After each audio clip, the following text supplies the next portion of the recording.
Hello everybody and welcome to Charts with Dan. I'm going to say right up front, I apologize if I sound a little congested. I am in the middle of a full-blown allergy attack, but you know, the box office doesn't wait for allergies, so we're just going to push through it. We've got so much to talk about this week, including the opening of Fast X. Was it a good opening? Was it not a good opening? Well, it's a pretty complicated situation, and we're going to break all of that down, as well as a preview of what's coming up at the box office this Memorial Day weekend. Before we get into all that stuff, though, just a quick reminder, I'm now available over on Cameo, which has been a lot of fun doing birthday greetings and answering questions, people asking for advice. I do the best that I can. If you want to check that out, you can see that in the description below. It's really just another way to connect, and it's something that's been a lot of fun in addition to helping to bolster that wedding fund. But with that out of the way, let's jump to what you're really here for, which is the weekend box office. And we will look at the box office top 5. Of course, as we knew the case would be, Fast X was the #1 film at both the domestic and the worldwide box office. Its final domestic total was $67 million, a little bit north of that, which is about where people saw it. It was on the lower end of most estimates, but it wouldn't be what you would call an underperformance, and there's a lot more to break down with that number coming up. Guardians of the Galaxy Volume 3 holds pretty well again in week 3, a 47.7% drop from last week for a total of $32.4 million. We'll have an update on that movie in a little bit. The Super Mario Brothers movie still hanging in there in the top 3 in its 7th week of release, a 23.9% drop from last weekend and a $9.6 million total. Book Club, The Next Chapter, there may have been a little bit of hope that older demographic may have softened that week 2 drop, but it drops 55.1% for a total just over $3 million, so we'll see how it does in the weeks ahead. Evil Dead Rise spends another week in the top 5, a 34.9% drop in week 5 and a $2.4 million total. I believe I read that Evil Dead Rise is now Warner Brothers' highest grossing worldwide film of the year, surpassing Shazam, Fury of the Gods. In 6th place, John Wick Chapter 4 just keeps on slaying in week 9, 35.6% drop from last week and a $1.3 million total. Are You There, God? It's Me, Margaret, in its 4th week, comes in 7th place with a 47.8% drop and a $1.3 million total. After a not-so-impressive debut last week, Ben Affleck and Robert Rodriguez's Hypnotic takes a 66% drop in week 2 for a total under $1 million, just $815,000. Love Again is at number 9, a big drop from last week, 71.7%. I would imagine it lost a lot of screens to Fast X, and a total just north of $400,000. And I said last week that Dungeons & Dragons would be out of the top 10. Well, you know what? I was wrong, because it's back in for, again, maybe just one more week. Who knows? Maybe it hangs around for another week or two. It's in its 8th week of release, and a drop of 48.8% from last weekend, with a total of just over $400,000. Only one movie dropping out of the top 10 this week, and that is Air, which is now streaming on Amazon Prime after a 6-week run in the box office top 10. And when we look at what I like to call the road to recovery, so the red line there is the weekend box office average for the years 2021 and 2022 after theaters reopened. The blue line is the weekend average for 2015 to 2019, the 5 years preceding the pandemic. And then that dotted black line is this year's weekend box office. And again, this has been a running trend. We are right in between that red line and the blue line, so we're significantly outperforming where the box office was this time the last couple years. The top performing movie in 2021 and 2022 was actually the continued run of Doctor Strange in the Multiverse of Madness, but we are also well below the box office average for the pre-pandemic 5 years. The top performing movie across that 5-year span was 2018's Deadpool 2 and its opening weekend. Now, if The Little Mermaid performs as expected and Fast X and Guardians continue to hold well, then it's possible for the 3-day Friday, Saturday, Sunday Memorial Day weekend, we could see that black line approach the blue line from the pre-pandemic times. We'll just have to wait and see. Looking around the world, so this is outside of the domestic marketplace at all other markets, Fast X had a much bigger number there, $251,389,000 for Fast X around the world, including a much larger than expected opening in China. The early word that I was reading out of China was that pre-sales for Fast X weren't great, but it appears that word of mouth really boosted that box office, and it did over $75 million in its Chinese opening. So that was a potential catastrophe that Fast X was able to avert. In second place was Guardians of the Galaxy Volume 3, which banked another $48.8 million outside of the domestic market, followed by the Super Mario Bros. Movie at $17.1 million. China's Godspeed in fourth place with $10.3 million. And then in fifth place, another film from the Chinese market, which is actually a remake of a South Korean film called Too Beautiful to Lie, with a total of $6.2 million. So when you take those international numbers, you combine them with our domestic numbers, we get our top 5 films worldwide, which means that Fast X opened to a total gross of $318.4 million.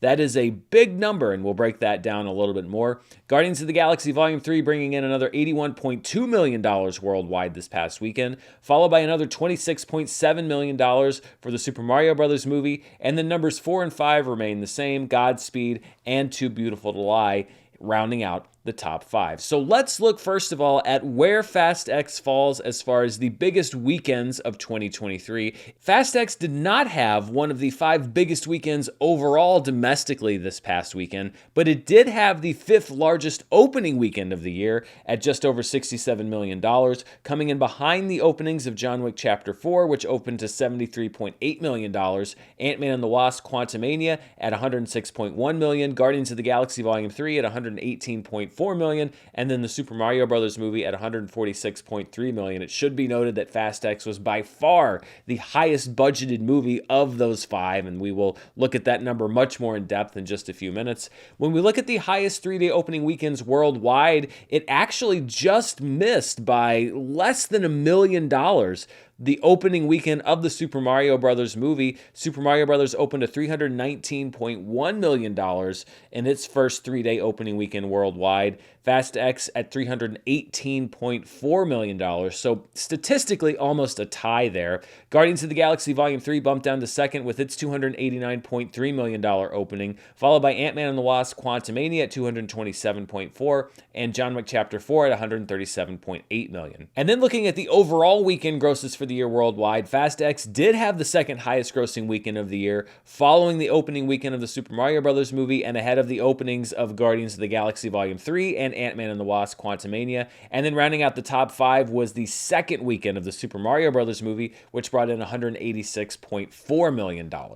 We started something this year called the Franchise Tracker, which basically helps us to see visually where different films and franchises are from week to week compared to the other movies in that franchise. So let's look for the first time at the Fast and Furious Franchise Tracker. Boy, that is a tongue twister. Let's look first by domestic opening weekend, and we see that of the 11 Fast and Furious films, which would be the 10 main movies plus Hobbs and Shaw, Fast X had the 7th biggest opening, just behind F9, The Fast Saga in 2021. Of course, the thing to note with F9 is that in 2021, 2 years ago, things were very different as far as the theatrical marketplace goes. I think that F9 was one of the biggest, if not the biggest movies to open yet, as theaters were reopening and not everybody was comfortable going back. So for F9 to open a little bit higher than Fast X, despite a rejuvenated theatrical marketplace, I think domestically is a little bit of a disappointment for this film. You see, the highest opening for the franchise was Furious 7 back in 2015. It opened to $147.1 million.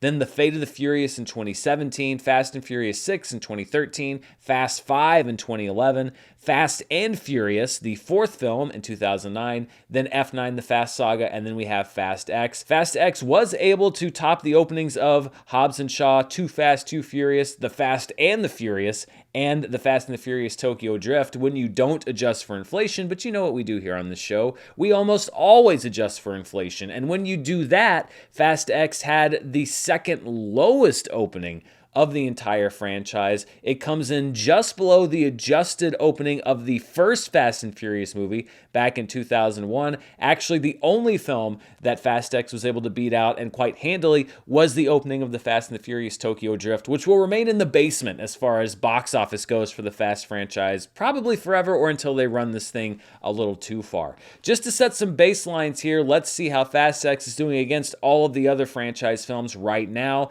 Domestically, it has already past the box office total of Tokyo Drift, which made $62.6 million back in 2006. Fast X is over $67 million.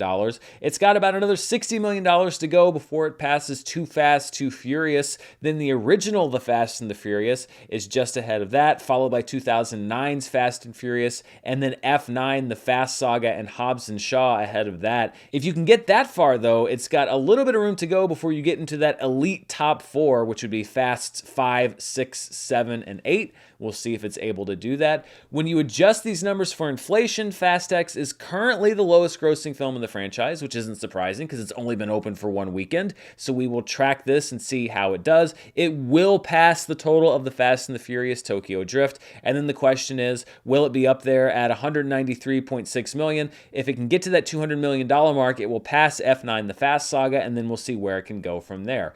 But the domestic numbers on the Fast movies haven't really been the whole story for quite some time. So let's look at how this is doing as far as worldwide box office totals, and you'll see that it's actually already topped the worldwide box office total, not only of the Fast and the Furious Tokyo Drift, but also the first Fast and Furious film and the second Fast and Furious film. It is a little bit behind 2009's Fast and Furious, but then you see the work that it has to do, because once it bypasses Fast and Furious, it has about another $300 million to make worldwide before it starts getting into Fast 5, F9, etc. And that's really where this movie needs to be. And I say it's where the movie needs to be because the financial picture on Fast X is as complicated as we've seen on this show before. Domestically, I'd say the opening is fine. I mean, you really don't want to start losing grosses dollar by dollar as you're ramping up toward the end of your franchise. It's not an absolute disaster, but it's not great either. Worldwide, though, that's a pretty good number. If you're just less than $1 million off the highest opening weekend of the year worldwide at over $300 million in just your first few days, from a theatrical standpoint, that is a really strong number and a really strong opening. But there's one X factor, no pun intended, that you have to factor in with Fast X, and that is this movie's unbelievable cost. Because when you look at the reported budget, Fast X cost just $10 million less than Avatar: The Way of Water. The reported budget of Fast X is $340 million, and that's before you add in the print and advertising budget, which is sure to be huge for a movie like this. And so it's not just about the domestic opening versus the international opening, which are two different stories. It's both of those numbers now tied in to the budget on this movie and the very large amount of money that it has to make in order to be profitable due to the immense budget of the film. When we look at what I call the road to profitability, this is something that we've seen a similar version of for a lot of other films. You see the movie's already made $77.1 million in China. If we're going to estimate a 20% share of that back to investors, that's $15.4 million. Internationally, the movie's done almost $175 million. That's a good number. 40% of that comes back to the investors. That's nearly $70 million. About $40 million of the opening weekend goes back to investors because we're giving them about a 60% share. So when you add all of that in, that means that the movie brought in an estimated $125 million or so in box office grosses in just its opening weekend, which is, in a vacuum, a really good number. But then you have to put that up against the $340 million budget of the film. Looking at the projected cost of the film, the budget estimated at $340 million. Let's give it a print and advertising budget of $100 million. It could well be more than that. That gives us total costs of $440 million for the film. You have $125 million in estimated theatrical income so far. Against the cost of the movie, you still need to bring in $314.6 million in theatrical grosses to break even in the theatrical window. And that's the important distinction to make here. This doesn't include product tie-ins. This doesn't include streaming revenue. This doesn't include physical media releases. This is just about profitability in the theatrical window. Not every movie achieves that. A lot of movies don't. But it is always nice to have a movie with a budget like this be able to be profitable just from worldwide ticket sales. Fast X isn't anywhere close to that, and it actually has to make make a lot of money, not just open big. This movie has to hold extremely well against some tough summer competition in order to get that profitability in the theatrical window because of the immense costs that come attached to it. And the thing that I think was really interesting with this film is the narrative around it versus Avatar: The Way of Water, because the movies cost roughly the same, but when you look at the reporting for Fast X's box office, most of it was centered around the fact that it had a really strong international number, which it did, but not a lot of talk about the budget. It basically was about the strength of the worldwide opening. And yet, if you flash back to December, when Avatar: The Way of Water opened, so much of the talk around the film before it opened was about how much it cost. That when it opened, a large amount of the coverage was about, well, did it make enough? Well, the opening weekend was below expectations domestically. Well, did it make enough worldwide, or is it going to sink over the Christmas holidays? And yet I haven't seen a whole lot of that talk with Fast X, despite the fact that it opened to half of what Avatar: The Way of Water did domestically, and it opened about $120 million under what Avatar: The Way of Water did worldwide. And that really, to me, says that people were just primed for this conversation about the profitability of Avatar: The Way of Water in a way that they are not primed when it comes to this conversation about Fast X, because it's every bit as legitimate about this movie as it was about The Way of Water. I think it's a really interesting demonstration of how expectation can drive narrative and vice versa. So trying to parse all of this, looking at the various numbers and the budget, etc., there are a few things that I personally am taking away from this opening weekend so far. Number one, I think it's just further evidence that the Fast franchise has peaked domestically, that you're not going to see those high numbers of Furious 7 or even Fate of the Furious unless you do something really big and hype something up, like, for example, one actual last ride by making one last Fast and Furious movie with all of the cast members brought back. So that's number one. Number two is that the Fast franchise does remain very viable internationally. It's still able to drive big international grosses, and I think it's healthy in that sense. We'll see how it holds up in the weeks to come, but the fact that it is able to get those opening numbers still is good news for the franchise worldwide. At the same time, given its $340 million budget plus prints and advertising, it's also going to be reliant on those worldwide numbers to try to break even theatrically, which is, I think, always the goal for a lot of movies. And it's going to have to do not just $700 million. $700 million isn't going to be enough. $800 million, I don't think is going to be enough. $900 million, you're probably getting close. $1 billion would be nice. But again, that's the thing that so many people were kind of ridiculing James Cameron for, was making a movie like you have to make $1 billion to break even. Well, you could throw that same thing at Fast X, and it remains to be seen whether it's going to be able to achieve that. So looking at all of that, I still believe, and I said this, I think, in my review for the film, that the best thing for the Fast and Furious franchise proper, I'm not talking about spinoffs, etc., those can probably be budgeted much lower. I mean the main Fast franchise. I believe that what Universal should do, don't do this trilogy that Vin Diesel says they're doing. You never really know where where these thoughts are coming from that come out of his mouth. Who knows where that came? He could have just made it up on the red carpet. Nobody knows. I think the smart thing for Universal would be to make one last ride, one actual final Fast and the Furious movie, somehow figure out how to get that budget down. And I'm not saying make it for $100 million. I'm saying literally make it for $250 million.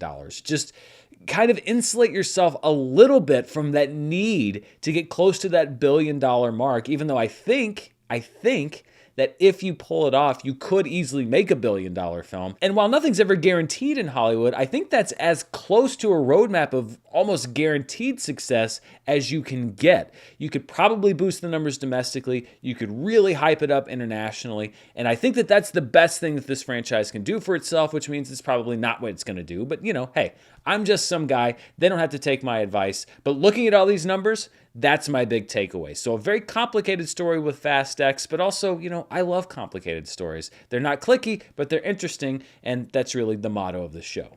We've got so much more to break down, but before we do, I want to thank the sponsors for this week's episode. This episode is brought to you by Athletic Greens, the makers of AG1. We are coming up on Memorial Day weekend, the official kickoff of summer, which means the pool, vacations, mowing the lawn, all that fun stuff. And that also means it's more important than ever to make sure that you're giving your body what it needs. I take AG1 every day when I do my breakfast shake, and it makes me feel like I'm covering my nutritional bases and just starting my day off right. It's really been helping me with improved digestion and gut health, a big focus of mine. But it's also great to know that I'm giving my body everything it needs to get through the day, whether I'm hanging out by the pool or more likely making a video.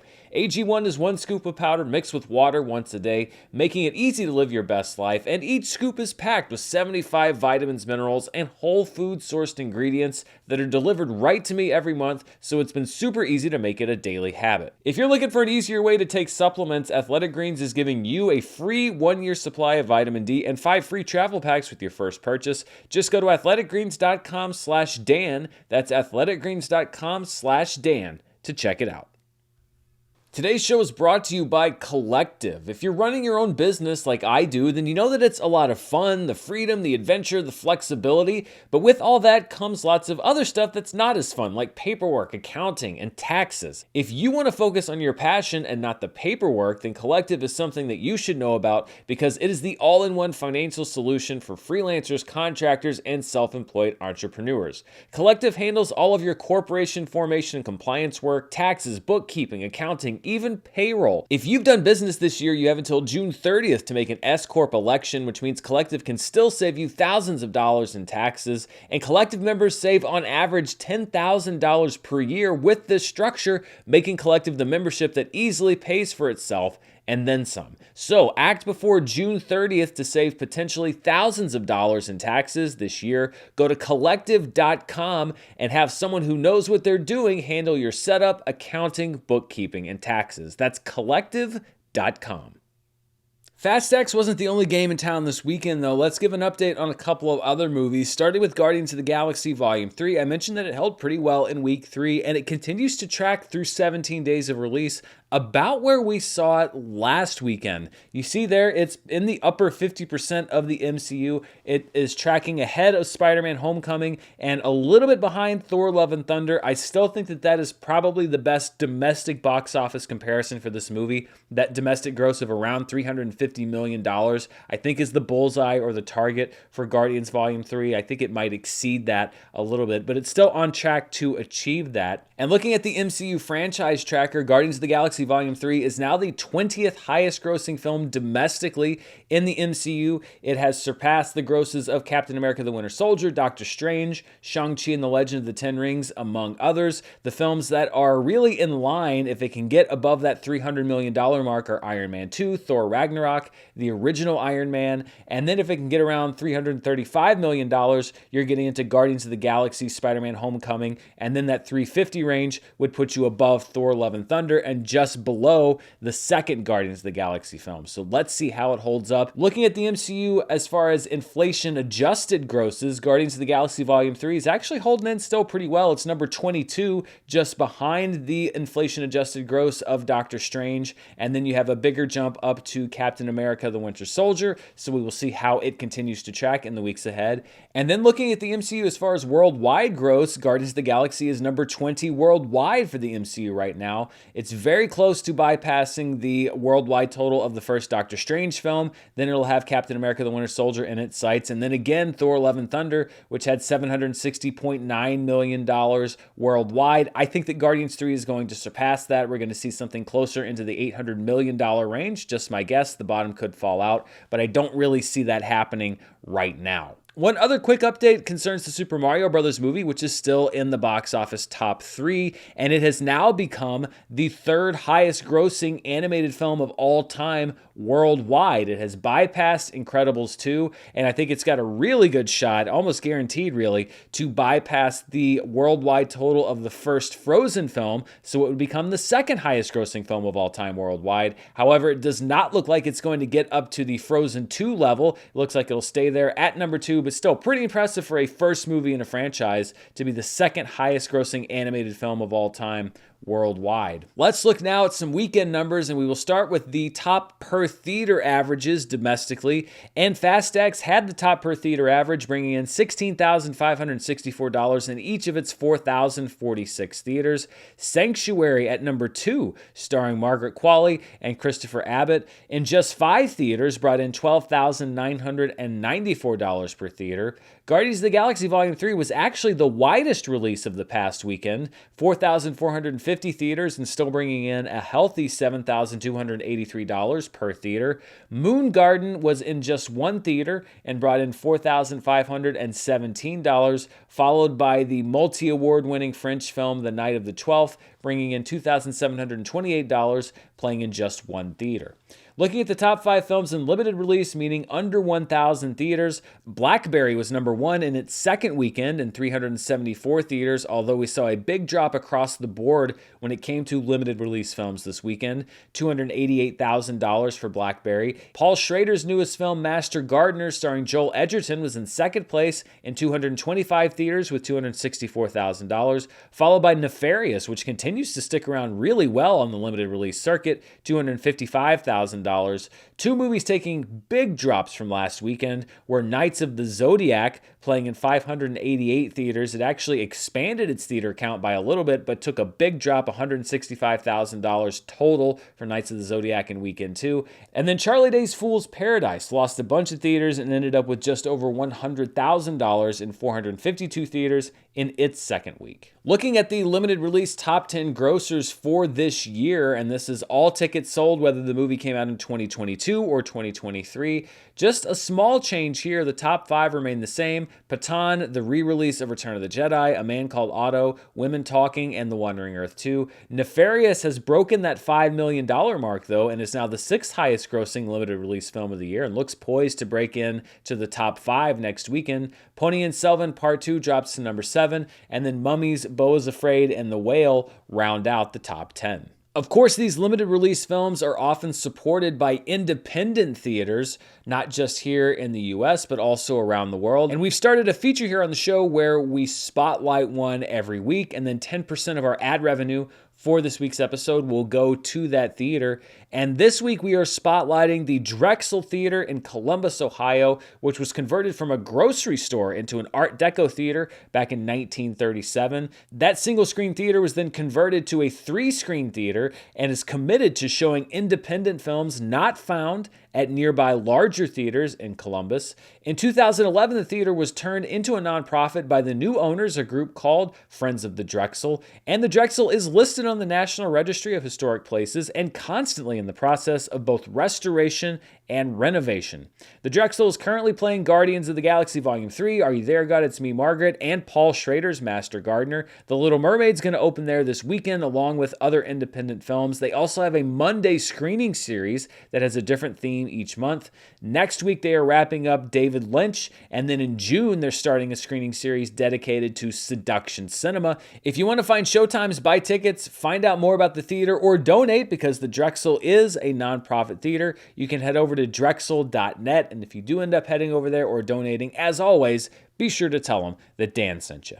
All right, let's look at some 2023 charts, and we'll start with the summer box office, which is still not quite sizzling. I mean, we're not even really into the official start of summer yet as far as the calendar goes. This Memorial Day weekend is what people consider generally the start of summer, but we still have some movies on the list. First, Guardians of the Galaxy Volume 3, which is the #1 film of the summer so far. Then Fast X, which debuts as the second highest grossing film of the summer so far. Book Club: The Next Chapter gets bumped down to number 3. Love Again gets bumped down to number 4. Hypnotic gets bumped down to number 5, and Rally Road Racers is at number 6. And I know some of you may be saying, what is Rally Road Racers? Well, it is a wide release. It was in 1,200 theaters. It was slow to report grosses last week, and it is the rare independent animated film. Unfortunately, couldn't drum up a lot of interest in its release last week or this week, despite generally good but limited reviews. But that wide release puts it on the chart. So congratulations, Rally Road Racers. As of right now, you are a top 10 summer movie. Looking at my predictions for the summer, again, it's still very early. Only 2 of my 10 predicted films have even opened. The third one,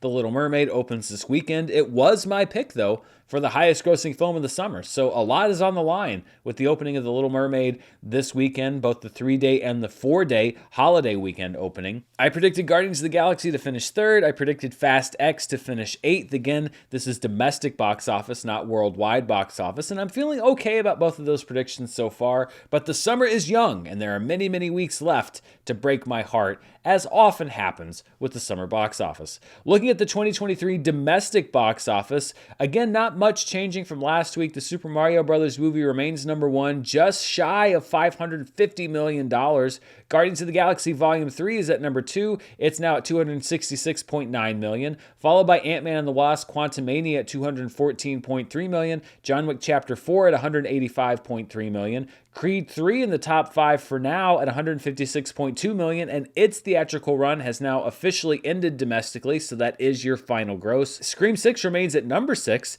Megan is at number 7, Dungeons & Dragons Honor Among Thieves is at number 8, Fast X enters the chart at number 9, dropping Cocaine Bear to number 10, and dropping Evil Dead Rise off the chart altogether. Looking at the year as far as calendar gross, which is all tickets sold no matter when the movie was released, for now, Avatar: The Way of Water remains the second highest grossing film of the year as far as number of tickets sold. However, it will soon be eclipsed by Guardians of the Galaxy Volume 3 and bumped down to number 3. Ant-Man and the Wasp Quantumania is at number 4, and John Wick Chapter 4 is at number 5, after Guardians 3 jumps up to that 3rd spot this past weekend. Creed 6 drops to number 6, followed by Puss in Boots: The Last Wish, which is now in 7th place for the year.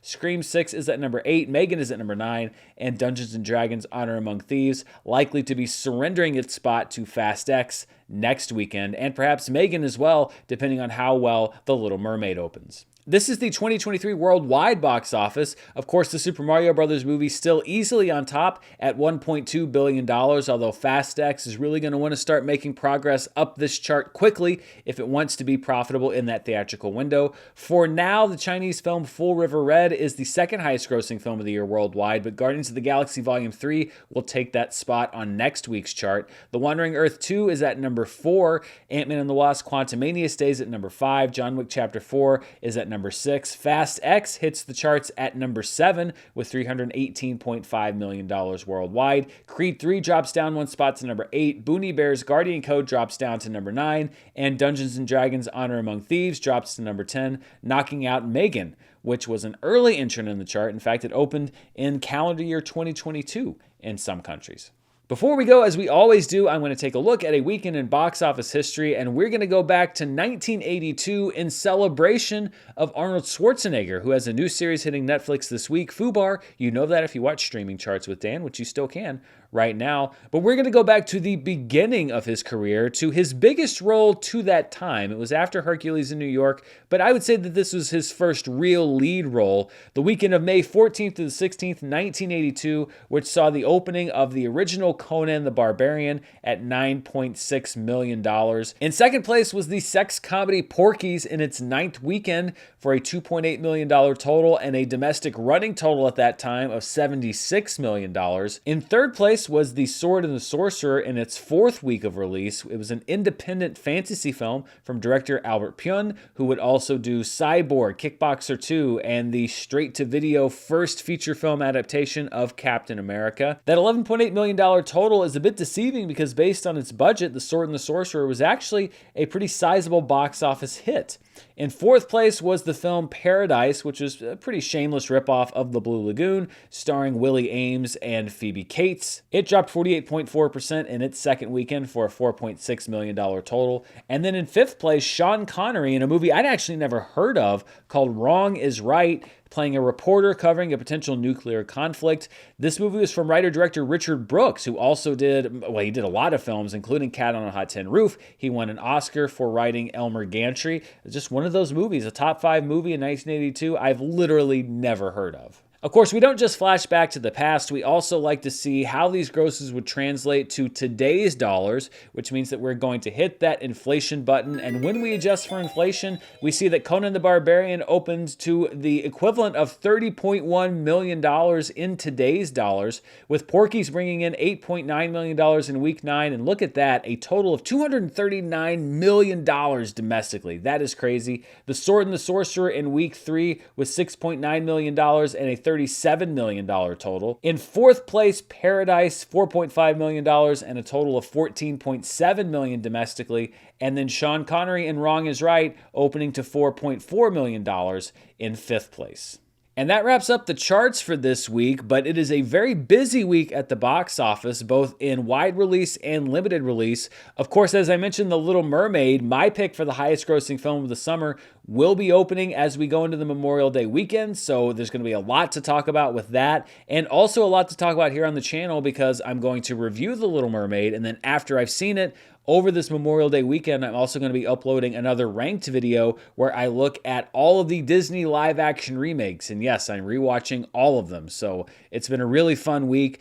So please watch that video, if only to, I don't know, console me for watching a lot of these movies. But it's also going to be a fun video, so I can't wait to do that. Also in many theaters around the country is The Machine from stand-up comic Bert Kreischer. It's a story based on his real life, also starring Mark Hamill and Jimmy Tatro. It's also directed by Peter Atencio, who did a lot of Key and Peele stuff, as well as the movie Keanu. So some prestige there, so definitely comedic prestige as far as behind the camera. There's also another autobiographical film from a stand-up comic opening this weekend. It's a very specific genre about my father from Sebastian Maniscalco, Robert De Niro playing his father, again based on Maniscalco's life. Also hitting theaters this weekend is the newest film from Gerard, that's how I say it because that's how it's pronounced, Butler, Kandahar, about Butler and his translator fighting for survival. The movie reunites Butler with his Greenland and Angel Has Fallen director Rick Romanois. So those movies in many theaters around the country, and then in limited release are many movies, including You Hurt My Feelings, starring Julia Louis-Dreyfus, directed and written by Nicole Holofcener. She was nominated for an Oscar for writing Can You Ever Forgive Me? She was also the co-writer of The Last Duel with Ben Affleck and Matt Damon, just to name some more recent works.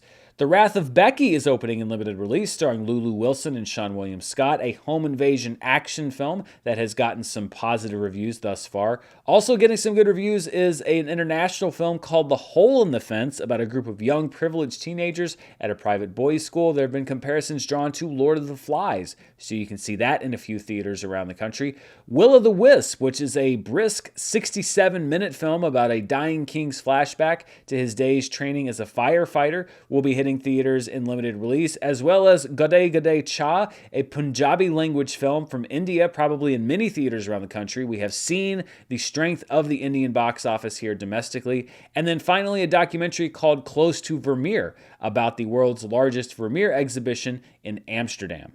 So a lot of options to see in both theaters, big and small, if you decide to go see a movie this Memorial Day weekend. Be sure to tune in right here on the channel next week to see how The Little Mermaid opened, and stay tuned here on the channel to get my review of The Little Mermaid, the Disney live-action remakes. We'll probably throw in a news show at some point this week, maybe a streaming charts. It's a crazy time here at the channel. You never really know what I'm going to do. I'm a madman at the wheel. Thank you to Collective and Athletic Greens for sponsoring the show. Be sure to check out the description below for more information about both of them. And of course, be sure to hit that subscribe button and share this video if you like what you see.